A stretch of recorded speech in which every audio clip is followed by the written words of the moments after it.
Welcome to Kinematics, and in this video I'm going to talk about displacement, speed, velocity, and acceleration.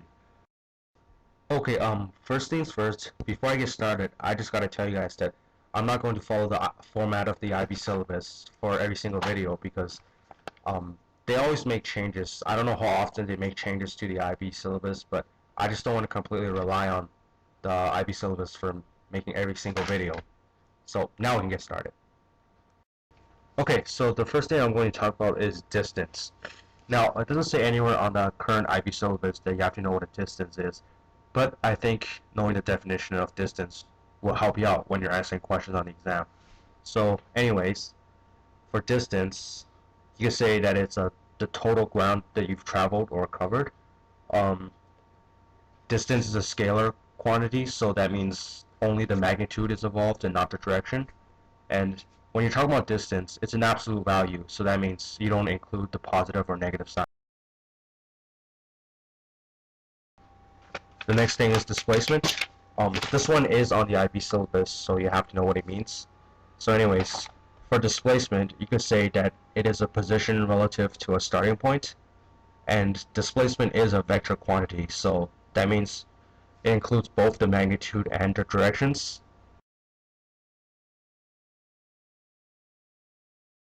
Before we move on, let's look at a few examples. So, here's an example. Let's say you have a car, and it moves 2 meters north, then it moves 3 meters east, and then it moves 4 meters south. My question would be, what is the total distance the car has traveled? The correct answer would be the car has traveled 9 meters. No directions, just the magnitude. Okay, another example. This time, the same car, it travels 2 meters north, 2 meters east, and then 2 meters south.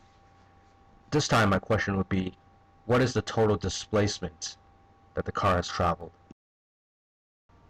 The answer for this example would be that the car has traveled 2 meters east in terms of total displacement. Remember that displacement means position relative to a starting point, and for this particular example, the car is 2 meters east from its original starting point. Okay, so the next thing we're going to talk about is speed. Speed is the rate of change of distance, and of course speed is also a scalar quantity. The equation for speed would be v equals to delta d over delta t. Velocity is the rate of change of displacement, and of course it is a vector quantity, so meaning both magnitude and directions are included. The equation for this is v equals to delta d over delta t, and the little arrow on top of v and d means that you are including the directions.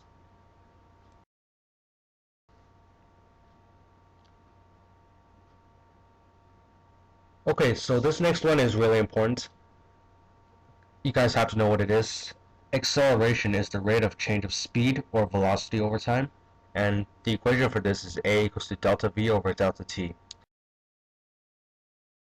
For the kinematics unit, we're mainly going to be talking about instantaneous acceleration. That's it for this video. Thanks for watching.